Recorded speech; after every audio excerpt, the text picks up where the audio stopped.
a nice furry little rabbit, which can produce 50 young ones every year. How we control them's a long story. They're quick, playful, alert little animals that spread like a plague after the 1860s and remained a thorough pest. When it comes to rabbits, history doesn't seem to have taught us much. The rabbits take over when humans dither. This film is from the 60s, but the war against rabbits has been fought and lost for over 150 years. So this is where it all began, right here at Sandy Point near Invercargill in 1863. A few English rabbits were released. The idea was that the colonialists would have a bit of sport like they did in the home country, plus of course there'd be an extra food source. The rabbits though, they bred like rabbits and they didn't necessarily stick around Southland. They used the extensive river networks and the sandy banks like highways to places like Central Otago. In a few years, Central Otago was literally overrun. Farming practices that came from Scotland with the early settlers made the problem worse.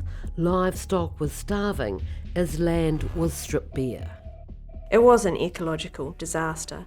The lands that were probably marginal for farming were tipped over the edge, and a lot of the colonists brought traditional farming practices that had worked well for them in the United Kingdom, such as burning off tussock areas. And this was perfect for the rabbit because they could scoot in before the sheep were re-released and nibble down all of the tussocks. But this had a devastating effect on the environment. Once the vegetation was gone, the soil was exposed and wind and rain would erode away the topsoil. There was one farmer who was famously quoted as saying, rabbit arithmetic, 2 times 3 equals 9 million. 2 rabbits, 3 years, and then you've got 9 million rabbits. And do you think that's an exaggeration? No, I don't at all.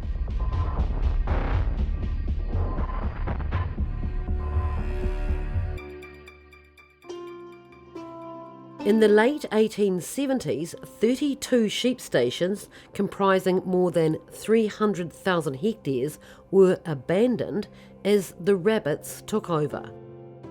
Hundreds more farmers in Otago hovered on the verge of bankruptcy as the carrying capacity of the land dropped dramatically.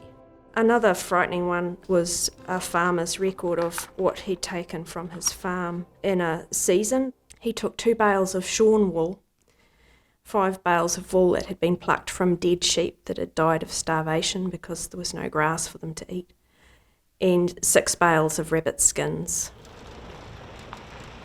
In the early 1900s, a major industry sprung up around rabbits in Otago and Southland.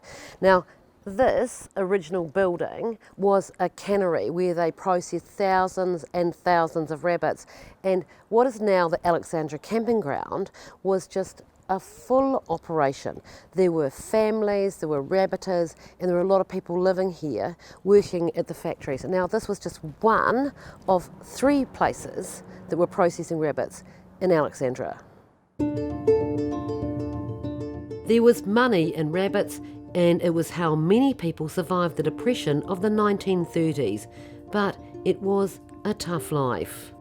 Many of the rabbiters were living most of the time alone in a remote part of a run in a hut, and they'd have to get up very early and work very hard all day or go out at night to get the rabbits, and if they were selling just skins, they'd have to skin them all and put them out to dry and then carry them to where the carrier would pick them up.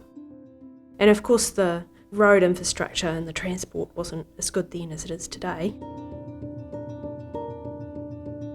The government brought in legislation to try and control the rabbit problem, but it was ineffective.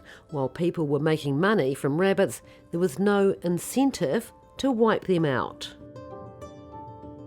The tension between the rabbit industry on one side and the farmers and the state on the other finally came to a head after the Second World War. The government passed a new law, the Rabbit Nuisance Act, and introduced a killer policy that meant an all-out war on rabbits. So poisoning by day, shooting by night, and for the first time in nearly 100 years, the rabbits were hammered into submission, and the whole of Central Otago transformed. The farmers of today have an answer: carrots. Poisoned carrots dropped from the air can do in a day what took months for the old-time rabbiter with his traps and rifle. Aircraft move in to scatter their poisoned loads over the emptied land. Up to 500 tons of carrots are dropped each year. Rabbit country, stripped bare, eroded, useless. This ruin, eating up their land, drove out the sheep farmers one by one, until it was left to the government, with new rabbit-killing techniques and cattle, to bring life back into the high country. 1080 was developed in the 1950s, and once they started the early 1080, they really nailed the rabbits over all Central Otago, right through Queenstown, all South Canterbury, North Canterbury, Marlborough. They really nailed the rabbits, and that worked really well until the government bureaucrats got in charge of it in the 1970s. And what they decided was, okay, these rabbit boards... With the farmers? The farmers, they don't know what they're doing. They're not getting bugger all rabbits. Like might have a man going out every year shooting 1,000 rabbits. What use is that? So they amalgamated the boards in the guise of greater efficiency. All the old staff, they either pensioned them off, put them down, or sobered them up and gave them a typewriter and put them in an office writing reports. Down but never beaten, rabbit numbers started to build again in the 80s, and yet another crisis was looming. The late 80s was the rabbit board system with the total reliance on aerial 1080 as a primary control method, and not doing the maintenance work behind it. That was the crux of the problem. Because I remember as a reporter back then, there were people going, look, we're just going to walk away from our land. We're going to walk off our farm. The whole of Central Otago was basically denuded with rabbits.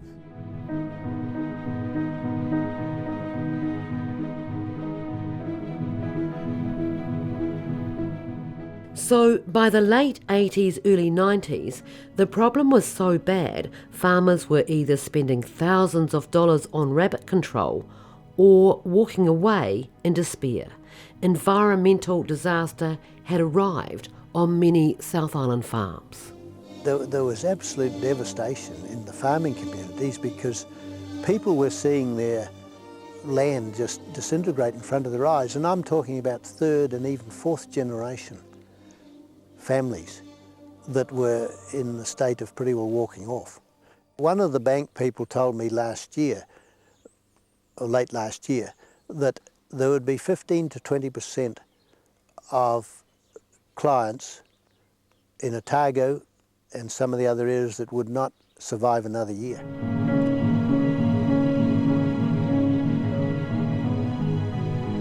Severe winters gave the farmers hope they could hold back the population explosion, but the rabbits showed they could survive just about anything.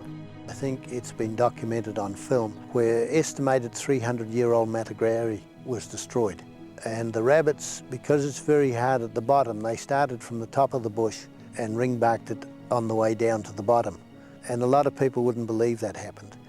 They actually, in that severe winter of 91, ended up being cannibals and eating each other's ears off. These are a few straw bales we got for the cows, but the rabbits had got them first. It's not really explained to me why they took on to fence posts, because they didn't used to do that. But when they get hungry, they demolish them right through like a beaver.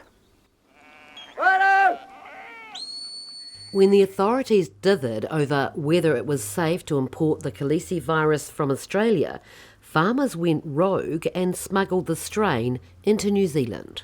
That's the liver, the dead one. It's the heart and lungs. And there should be a spleen here somewhere too. They used household blenders to make a deadly rabbit cocktail.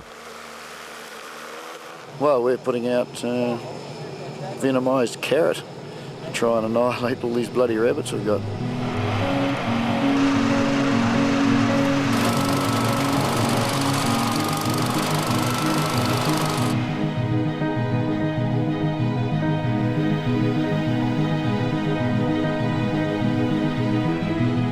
The results were immediate. I'm numb and stunned at the moment. Yeah, shit. It's just staggering. We can't, it hasn't quite sunk in yet, the enormity of what we've managed to achieve here. It's just unreal. The virus, when they brought it in, was horrendously effective. Like, I don't know where we'd be today without it. That's Really? Yep, it would be, I would shudder to think, because what it did is it took out, I can't remember the figures, but it was like 80% of rabbits, easily 80% of the rabbits. Just like that? Just like that, and with no cost, no effort. Well, maybe an airfare to Australia, but that's not the point. Who's? I think he went to a British Cup match at the same time, so he's probably Yeah. he's probably okay. Yeah. But that did save a lot of farmers. That really did, and it gave them a breathing space. And the rabbits have never really recovered from that. The virus is patchy. Some years it seems to work really well, some years it doesn't. I've got one guy I shoot for whose property was quite bad pre the virus. That virus has been in there, which is what, 20 odd years, and you're still struggling to find rabbits there. No, there's no explanation to that. But a place over here can be crawling with rabbits, and a place over here's got bugger all rabbits. But have they evolved, do you think? Yeah, definitely. So they've become immune to the virus? Definitely have. I think the immunity's creeping up. We made a mistake introducing wild animals into this country, upsetting the balance of nature.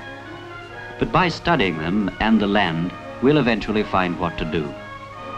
For our own sakes and our children's, we must control these introduced animals of New Zealand. So that was the advice in a National Film Unit story from 1960. But here we are in 2021, and the rabbit populations are once again growing at exponential rates.